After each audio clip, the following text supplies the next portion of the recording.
the derivation and definition of a linear aircraft model. In the introduction, they flat out say right here, this report documents the derivation, which means the origin, and the definition of linear aircraft model for a rigid aircraft of constant mass flying over a flat, non-rotating Earth. Everybody see that? Derivation means the origin. Definition means this is how it's defined. This is how it works. So they're talking about the equations, and you want to talk about the calculus and trig this thing gets into. The equations are based on these airplanes flying over a non-rotating flat Earth. Question: why would this be in any technical manual of anybody if it doesn't exist? I mean, think about it. They claim the Coriolis effect, that snipers have to calculate the spinning of the Earth, the Coriolis effect, when they're shooting at, 1,000-yard shot or something. Yet they don't have to for Mach 1, 2, 3, 4 aircraft. You don't have to calculate the spin. No. This is just about, these planes fly over non-rotating flat Earth. So, well, Pastor Dean, this is what I heard. Oh, well, they're just doing that to simplify the equations. Oh, really? I'm sorry. I didn't know that NASA rocket scientists and MIT mathematicians couldn't factor in 8 inches per mile squared. I'm sorry, they have to simplify the math.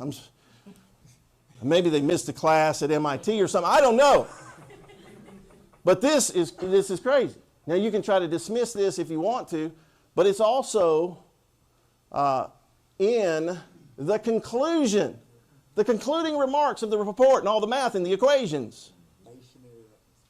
Look at that. This report derives and defines a set linearized system matrices for rigid aircraft of constant mass flying in a stationary atmosphere over a flat, non-rotating Earth.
Hi everybody, welcome back to Flat Water, Flat Earth.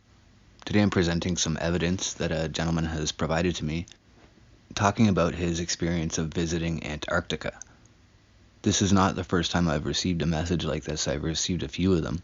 The last reading that I did of it had a terrible sound quality, so I'm going to reread it and see how it sounds.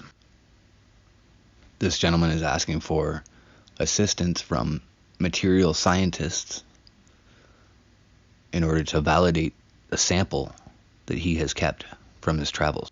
I have seen the ice wall, from email redacted to Flatwater, Flat Earth. Hello, my name is David, and I am a witness to the ice wall. Since the unaltered facts described below could be used to ascertain my identity, I have changed certain details to protect against that danger. My background is a bit unusual. I graduated summa cum laude with degrees in economics and population studies, and later earned a Juris Doctorate from an Ivy League school. So what does one do with that kind of educational hodgepodge? I worked for a Fortune 500 company where I worked on, and later supervised, a team responsible for finding economically viable means to move product to and through some of the world's most remote and inhospitable locations. Some of the drops, as we called them, required creative solutions. Barriers to entry included everything like unreliable transportation channels and personnel, local warlords and pirates, local corruption and legal issues, adverse weather conditions, hazardous terrain, and basically every obstacle that you can imagine.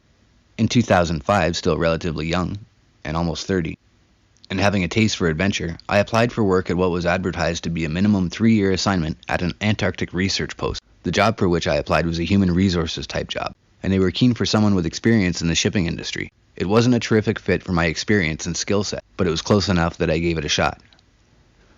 I didn't hear anything back for 6 months after applying, and almost forgot about the application when I was contacted by someone who identified themselves as being from the U.S. Department of Defense, and asked if I would be interested in consideration for something else. They told me that the work would still be in Antarctica, and that it would be a better match for my skill set. I was interested, so I sent them a packet of information they requested that was the size of a small phone book and submitted to a single-scope background investigation. I was eventually cleared, contracted, and told that I would be support for a team that is searching for microbes in hard-to-reach places. In 2006, I arrived in Springfield, Virginia for a pre-departure briefing. Entry required going through 4 checkpoints and a half-dozen pat-downs. There was a heavy military presence even inside the building, and I was escorted at all times. I can still remember the smell of the corridor as I walked down it at 07:30 to the briefing room. I entered the room where one other fellow was already seated at a large round table, a man named Mike. Mike was approximately my age. He had a MS in mechanical engineering, and his expertise was in bodysuit temperature regulation. If you needed to send someone into a sub-zero environment without them turning into an icicle, Mike was your guy. Other people started to come in and the seats eventually filled, 15 in all. 14 of us were male, and all of us approximately the same age. 10 of us were military or ex-military. Everyone's background was consistent with what you would expect from a team assembled for the purpose of performing a scientific exploration of Antarctica. I would later get to know all of these people well and consider many of them to be fine individuals. At 0800, everyone had helped themselves to the instant coffee left for us. A middle-aged gentleman, Tom, walked in and introduced himself as our project leader. Tom started by saying he had read each of our files and was so grateful for us taking this assignment. Yada yada. He then started a slideshow presentation. Slide 1 read Project Copernicus, the name of our assignment. The slideshow illustrated some of the early days of the project. We were one of 6 teams working under a task force, ultimately under the authority of the National Geospatial Intelligence Agency. He then asked the questions, why does an Antarctic research mission require its personnel to have top secret clearance? Anyone? And what was probably the first indicator that I was the troublemaker of the group, I answered, it doesn't. Tom darted his eyes at me with a bit of surprise in his expression, as though it was crossing his mind that I already knew what was coming next. But he continued, why would the teams working on such an assignment be compartmentalized? Why would its members be chosen individually instead of corporately? What does Antarctic exploration have to do with the security of the United States? Nobody answered. These questions had all crossed our minds, and we expected to eventually get answers, but we didn't expect to get asked those very questions from the man under whom we would be working. The answer, he said with some pause for drama, is that we're not here to explore the Antarctica that you studied in grade school. More pause for drama. I'm sure he was enjoying it. We're here to explore the real Antarctica. Tom flipped to the next slide, a map of a flat Earth, and the words, the Earth is flat. I laughed. In my mind. Others laughed as well, but I can't say whether I merely projected my amusement on them, or whether they were actually laughing as well. Tom clearly anticipated our reaction. Without a word, he flipped to the next slide. A photo of a battleship alongside an ice wall that dwarfed it by comparison. Next slide, a photo taken from approximately a mile in air, ocean at bottom against the ice wall, followed by an incredible empty vastness that eventually disappeared into darkness. Next came a video. It was a heavily bundled Tom, though a bit younger, walking atop the ice wall where it met the ocean, and narrating his observations. It appeared to be his first visit, later confirmed to be so, and he was expressing the surrealness of his experience. More videos, more pictures, more graphs, data, and explanations. The slideshow ended, and Tom told us that we would be supporting exploration beyond the ice wall. Well, to say that there was a lot of discussion at that point is an understatement. We didn't know if this was a joke or a test, if Tom was just a lunatic, or if we and everyone around us had truly been fooled all of our lives.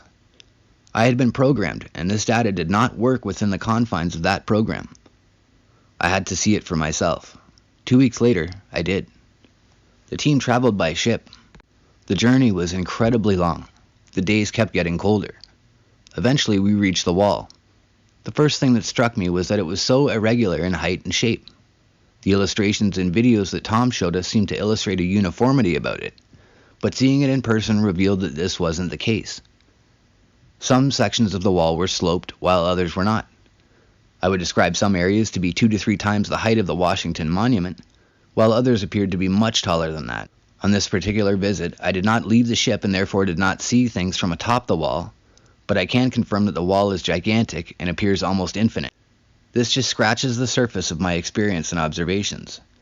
While 99% of my work was performed from behind a desk, I saw things and learned things that would blow your socks off. The first question is whether the Earth is flat. It is. The second question is whether the world as we know it is surrounded by an ice wall. It is. The third question is what is beyond the ice wall. We have a tiny sliver of the answer to that question, and the little bit that we know is astounding. I've kept this to myself long enough. I'm tired of the lies. Mostly, I'm tired of seeing the wrong people prosper because of those lies. I need help. I want to get this story out, and I need to do so safely. I'm not keen on being locked away for violating my security clearance. I expect to be vulnerable to harassment or harm by private individuals, foreign governments, and probably my own government as well. I'm writing this from a laptop that I purchased with cash 2 years ago and haven't used until earlier this week. I am in a parking lot outside a motel using their free Wi-Fi. I've gone over this message in my mind for years. I thought about posting to YouTube or sending out to media outlets, but I can't get myself into a situation where I've given up my freedom so that a total of 100 people can hear my story and disregard it. I am not a paranoid person, and I do not live my life in fear, but I don't believe in taking unnecessary risks. I knew that I might someday need or want sound evidence to back up my story. Photos can be fake, documents can be forged, witnesses can perjure. I'm not about to let myself be dismissed as a lunatic or a liar. So let me ask you, what would you do? I did something, and it doesn't involve photos. I have verifiable proof of my journey and where it led, but a premature disclosure or a release could undermine my ability to authenticate it. I hope to soon be in a position where I can disclose it. I don't enjoy being cryptic. As the operator of a YouTube channel, I am hoping that you could offer some suggestions for getting this story out. My goal is to use the audience to get attention, but also to find reputable and sympathetic chemists and material scientists with the knowledge and access to technology needed to perform a qualitative analysis of something acquired from beyond the ice wall. Please let me know if you can help. Thank you. David. End of message. So as I said earlier, other people have sent me messages similar to this before. When they did that, I didn't take the opportunity to record what they had sent me and keep it for posterity. So this time when this message came in, I thought that I had better keep a copy of it and share it with you guys. There is what David has sent me. I hope this was interesting to you and informative, if nothing else. Thanks for watching, guys.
in that spinning ball.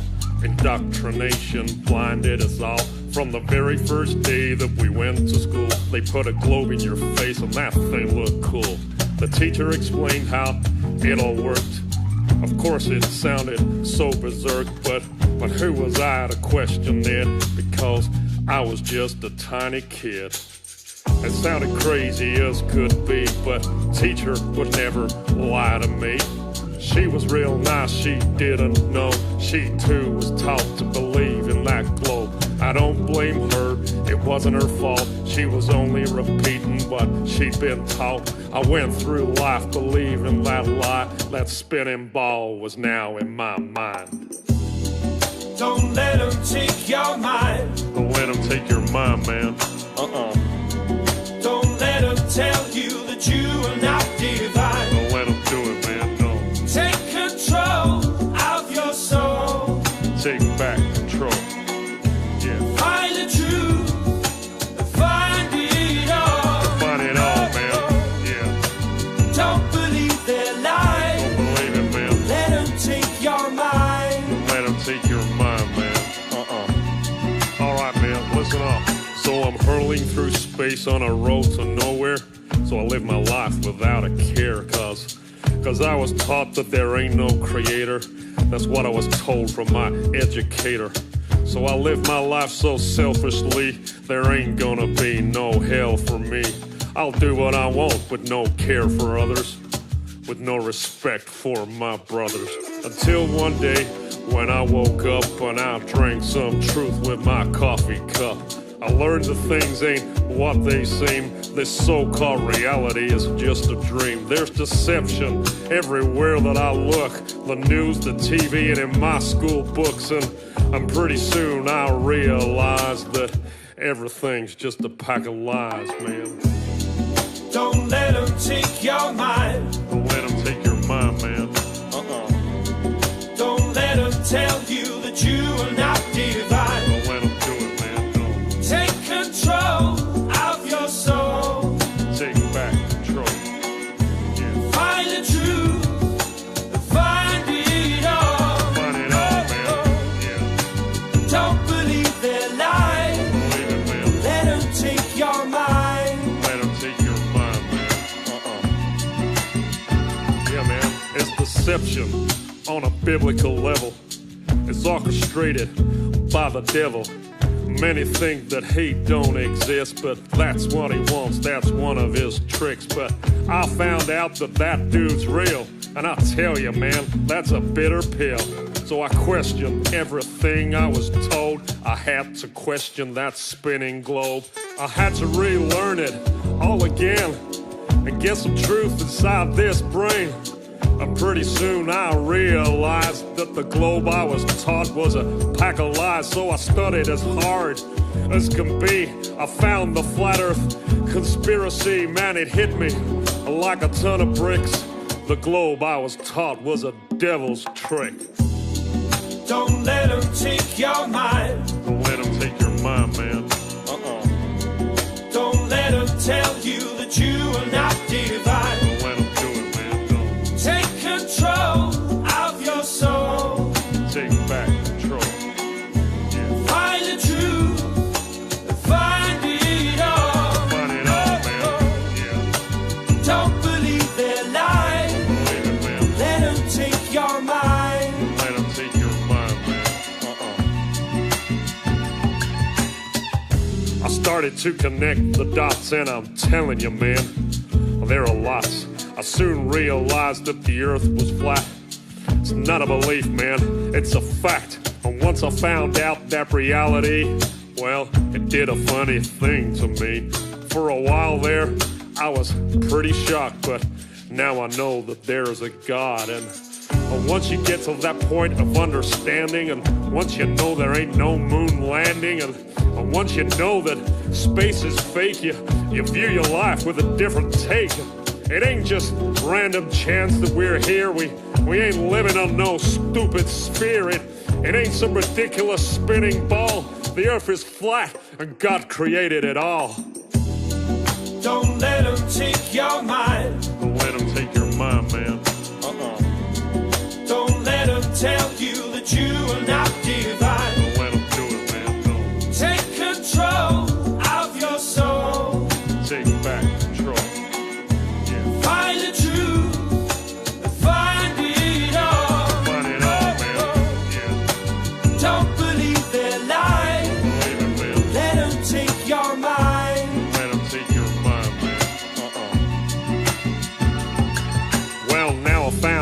about all these lies. I live a completely different life. I stopped reading the news and turned off the TV. That thing is evil as can be. I started being a nicer guy, and God forbid I tell a lie. I treat people with more respect, and I've got me a wife that I'd never neglect. Yeah, being good's working out for me. Now I ain't blinded and I could see. I know that there is a God above, and if I'm good, then he'll show me love. I try to live life selflessly to be the best that I can be. I treat people how I want to be treated since my indoctrination was defeated. So don't believe in the devil's lies because it's God he wants to hide. That's why they teach that spinning ball, to make you think you ain't special at all. Don't believe what you're being told. Don't believe that you're evolved. It's all an accident and you are too. No, you're someone special and God made you. Don't let them take your mind. Don't let them take your mind, man.